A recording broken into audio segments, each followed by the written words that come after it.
Hi friends, welcome to అత్తా కోడలు వంటలు. సింపుల్గా సైడ్ డిష్ లాగా ఎగ్ ఫ్రై చేసుకుందాం. దానికోసం ఒక 8-10 నిమిషాలు వేడి నీళ్ళు బాయిల్ అయ్యాక ఒక 8 నుండి 10 నిమిషాలు ఎగ్స్ వేసి ఉడికిస్తే సరిపోతుంది. అంతకంటే ఎక్కువ ఉడికితే బాగోదు, ఎగ్ గట్టిగా అయిపోతాయి, మళ్ళీ బ్లాక్ లాగా వచ్చేస్తాయి. వాటర్ బాగా మరిగిన తర్వాత ఒక 10 నిమిషాలు 8 నుండి 10 నిమిషాలు ఎగ్ ఉడికితే సరిపోతుంది. దీంట్లో ఒక 3 స్పూన్లు ఆయిల్ వేసాను. పాన్ వేడెక్కుతుంది. ఒక 1/2 స్పూను పసుపు,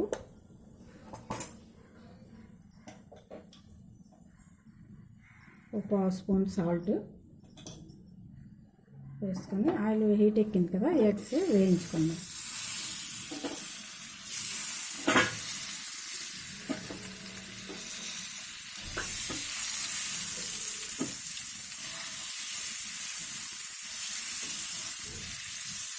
చాలా ఈజీ ఇది.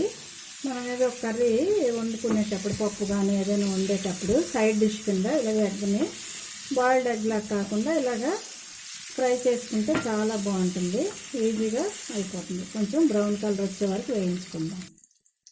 ఎగ్స్ బాగా వేగాయి కదా, ఒక 1/2 స్పూన్ వేయండి చాలు అల్లం వెల్లుల్లి పేస్ట్.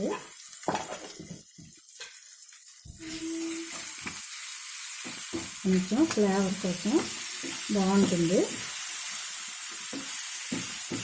అంతా కలిపి మనకి ఎగ్స్ ఉడకబెట్టి ఒలిచేసిన తర్వాత మనకి ఒక 5 నిమిషాల్లో మనకి ఇది రెడీ అవుద్ది.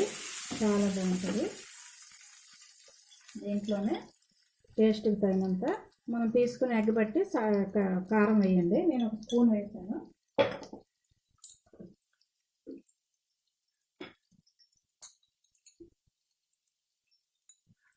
ధనియాల పొడి 1 స్పూను, ఫస్ట్ మనం వేయించినప్పుడే వేసుకున్నాం కదా, అలాగే గరం మసాలా పొడి కూడా ఒక 1/2 స్పూన్ వేయండి. ఒక 1/2 స్పూన్ అయితే సరిపోతుంది.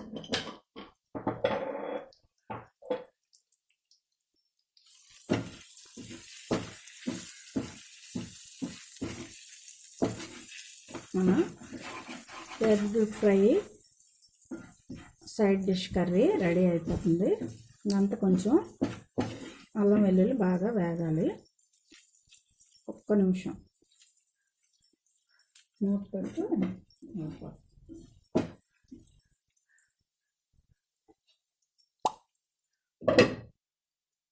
1 నిమిషం ఉంచండి, సిమ్లోనే ఉండాలి. చూసారు కదా, మూత తీసాను. చాలా ఈజీగా సింపుల్గా అయిపోయినది. ఇది బాగుంటుంది, పప్పు అవి వండేటప్పుడు సైడ్ డిష్ కింద బాగుంటుంది. కొంచెం కొత్తిమీర కూడా వేసుకోండి.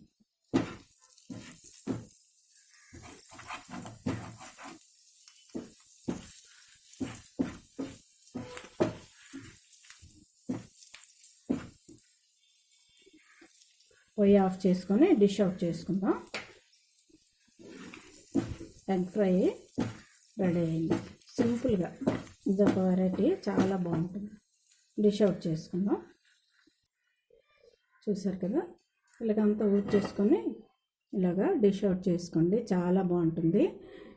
ఒకసారి చేసి చూడండి. 5 నిమిషాల్లో మనకు రెడీ అయిపోతుంది కదా ఈజీగా. అప్పటికప్పుడు పిల్లలు అడిగినా ఇలా చేసి పెట్టచ్చు. ఈ వీడియో మీకు నచ్చినట్లయితే షేర్ చేయండి, లైక్ చేయండి. కొత్తగా చూసే వాళ్ళైతే సబ్స్క్రైబ్ చేసుకోండి. Okay, thank you for watching.